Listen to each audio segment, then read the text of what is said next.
Всем привет, с вами Алла, и в этом видео покажу, как сделать вот такую заготовочку с вот таким объемом.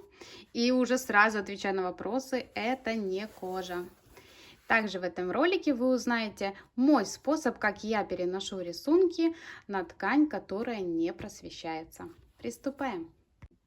Я уже подготовила ткань для заготовочки. Я взяла вот такую плащевку курточную. И так как она очень тоненькая, я ее проклеила швейным флизелином. Обычный, самый дешевый швейный флизелин. Для чего это нужно? Смотрите, вот этот кусочек не проклеен. И вот буквально пальчиками, и он весь вот так играет. В стежке это плохо, могут образовываться пузыри, смещения. Поэтому тонкие ткани всегда проклеиваем. Нет никаких проблем с ними работать, просто с дополнительной стабилизацией. Далее я распечатала вот такой дизайн, нашла его в интернете, скопировала, сохранила и распечатала. Если вы захотите именно такой и не найдете его в интернете, либо пишите мне в Инстаграм, я вам его вышлю, либо оставляйте почту в комментарии под этим видео, я также вам туда его вышлю. И сейчас я как раз таки начну работу с этого дизайна. Что я делаю? Я иду к машинке, ставлю тупую иглу, которая уже на выброс, которая затупилась от шитья. Без нитки прохожусь по контуру очень мелким стежком. Для чего это нужно? Далее все расскажу. Я уже сделала дырочки на своем дизайне, вот так это выглядит. И также сделала замеры. Во время того, пока обрисовывала этот дизайн, я поняла, что не хочу делать вот эти листики. Сделаю просто розу. Замерила 20 сантиметров по самой выступающей части по горизонтали и 17 по вертикали. Также я просто загнула основу, чтобы мне было легко центровать. И смотрите, почему я делаю эти дырочки. Ведь можно просто приложить бумагу, как многие делают это, сделать стежку прям по бумаге. Но по моим наблюдениям в стежке стежок формируется с учетом толщины бумаги. И потом, когда мы снимаем эту бумагу с заготовки, то стежок все равно остается с учетом этой бумаги. Он такой немного рыхленький. Ну и мне не нравится, что когда стягаешь по бумаге, где-то она прорывается, и все равно не видно качество стежка, качество натяжения, поэтому я предпочла для себя лучше немного больше работы, но зато качественно. И уже сейчас, если я просто приложу вот эту бумагу уже с перфорацией, с дырочками и простегаю по контуру, то уже будет лучше, уже стежок все равно утопится, не будет учитывать толщину бумаги. Также, кстати, с таким способом очень легко сделать дизайн зеркальным, да, вот так приложить его и простегать. Но я этот дизайн все равно перевожу. Как я это делаю? Сейчас я закреплю по центру, сцентрую эти заготовку и дизайн и покажу. Я сколола просто ткань и дизайн. И теперь я через эти дырочки с помощью ручки, которая исчезает от горячего, просто перерисовываю дизайн на ткань. Этих дырочек достаточно, так как ручка исчезает от утюга. Это вообще очень просто. И вот так я переношу дизайн. Буду стягать без проблем, без бумаги, ничего у меня не будет создавать толщину, и стежок будет идеально красивым. Сейчас я вот прорисую, покажу, как получается. В общем-то, вот. Все видно, так я перерисовываю весь дизайн, но, как я уже сказала, листики перерисовывать не буду. Я решила, что я их делать не хочу. Дизайн я перерисовала. Кстати, шаблон можно использовать несколько раз. Где было плохо видно, я наводила. В целом ткань отсвечивает от цвета, но в жизни это очень хорошо видно, ничего нигде не отсвечивает. И далее я беру наполнитель. У меня это Slimtex 100 грамм на квадратный метр. И вот я его взяла по размеру своего рисунка. Почему так сделала? Потому как это будет двойной объем, либо это называют трапунта. Сейчас я подкладываю вниз и иду к машинке. Кстати, стежку буду делать вот таким вышивальным полиэстером в тон своей плащевки. Стежку я начинаю с середины дизайна. Это правило, чтобы не было нигде никаких защипов. Сейчас я вытаскиваю нижнюю нить наверх. Нет, не с первого раза получилось. Маленький хвостик слишком. Так, вытащили. Опускаем лапку, не забываем, иначе натяжения не будет. Опускаем иголочку в то же место.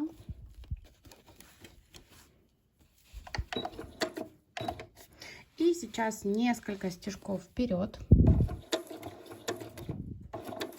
3. И назад. Плохо с освещением. Я сейчас постараюсь. Света много, но ткань отсвечивает, поэтому плохо видно. Но я немножко покажу. И идем вперед по контуру.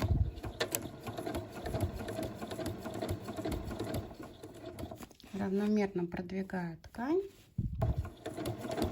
Напоминаю, что зубчики у нас опущены. Лапка для стежки.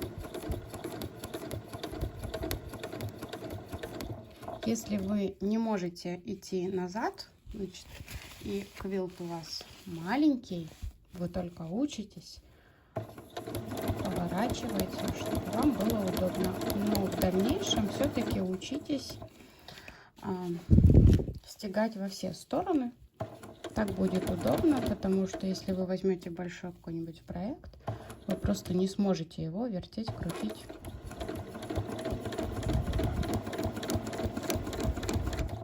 Игла у меня стоит номер 90 для кожи.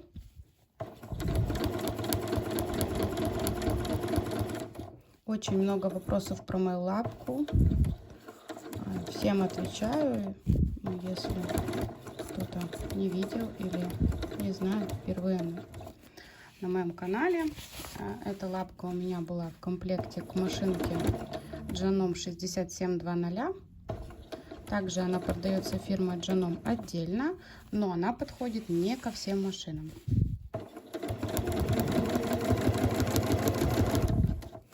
И таким образом вы полностью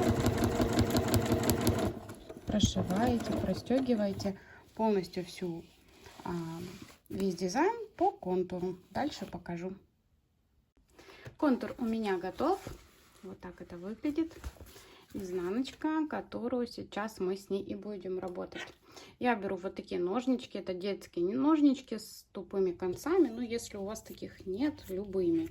Просто мне ними удобно, потому как я не так боюсь поранить ткань.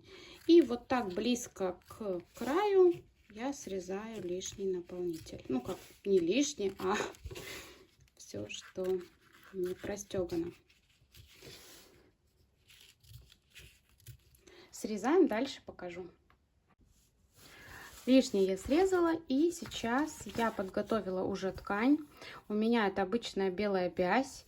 Это будет ткань низа, и также в изделии она будет служить тканью подкладки. И далее накладываю Slimtex. У меня это такой же, 100 грамм на квадратный метр. Далее заготовка. Сразу расскажу, объясню, потому что под машинкой это будет в увеличенном варианте. Буду показывать, как стягать, а здесь покажу, что буду стягать. Для начала я пройдусь по контуру. И контур сделаю не в строчку, не в ту же строчку, а рядышком. Также зайду в саму розу и простегаю вот так серединку. И, возможно, вот тут тоже простегаю. Мне нужно создать объем. Если я просто простегаю по контуру, у нас будет роза одним большим таким выпуклой частью. А я хочу, чтобы она была такая играющая, красивая. И далее я все остальное полотно сделаю заполняющей стежкой мелким стиплингом. Но сейчас коротко все покажу. Немного сменила ракурс, может быть, так будет со светом лучше. Хотя свет у меня, еще раз повторяю, хороший, но, к сожалению, ткань... Так, я вытащила 2 ниточки, ну, то есть нижнюю вытащила наверх. Я хочу показать, сколько у меня по контуру. Это буквально 1-2 миллиметра от контура. И я повторяю полностью тот же контур, который есть уже.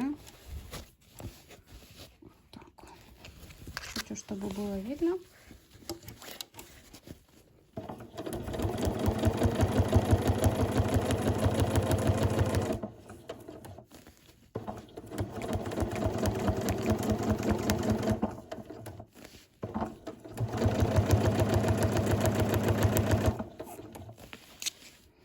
Вот так это получается. Сейчас делаю контур, дальше покажу. Контур я закончила, и уже видно, какой объем шикарный. И я решила, что сначала я сделаю заполняющую строчку, а уже потом пойду, и мне так будет более понятно, какие детали я хочу утопить. Вам тоже покажу, будет все понятно. Стежку заполняющую буду делать свою любимую, стиплинг, но очень мелкие.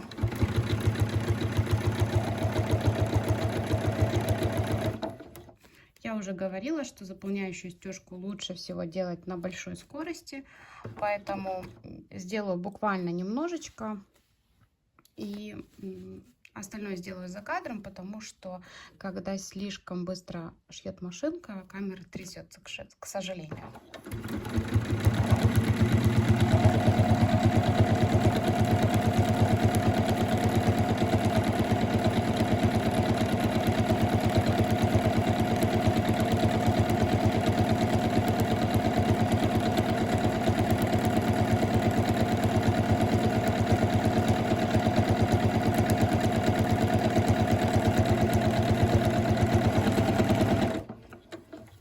Вот так это будет выглядеть, но я позже покажу под другим ракурсом.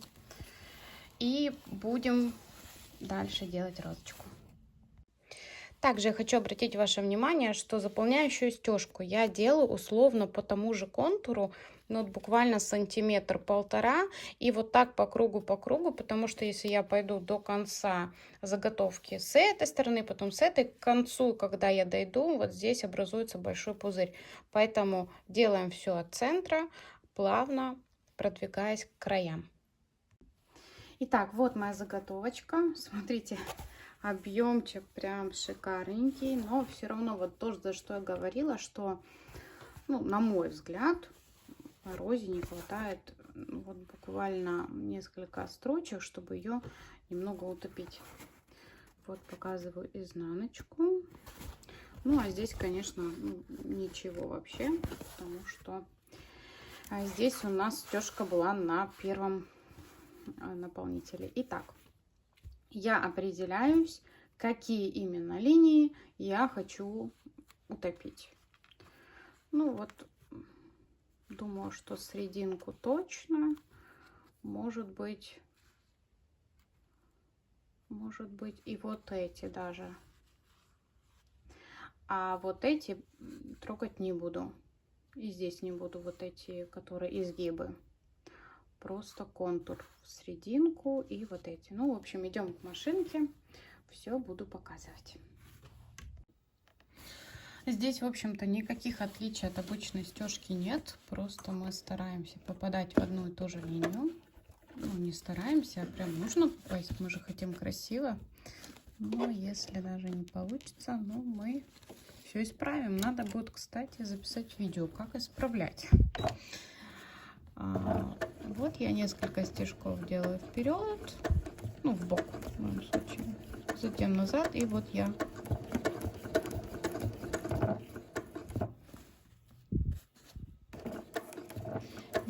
во время стежки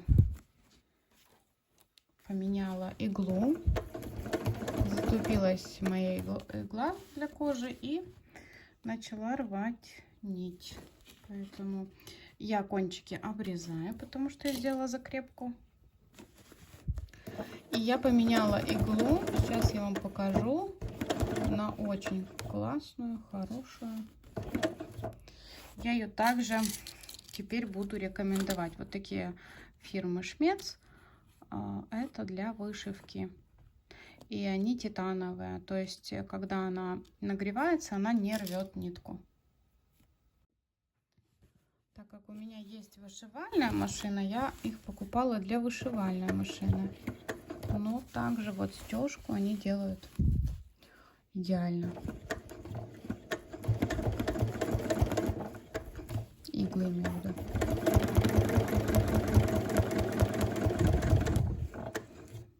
Так.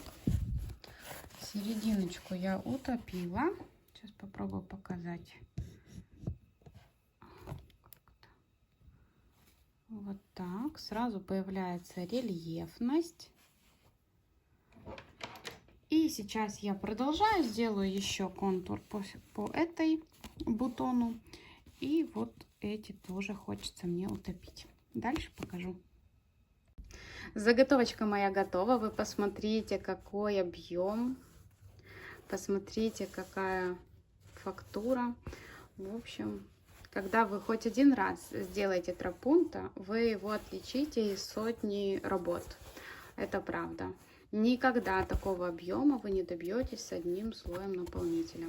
Тропунто бывают разные технологии, но, на мой взгляд, это самая простая, а главное быстрая технология. На сегодня видео подошло к концу. Если вам понравилось, ставьте пальчик вверх. Кто не подписан, обязательно подписывайтесь, чтобы не пропустить новые ролики. Всем пока-пока!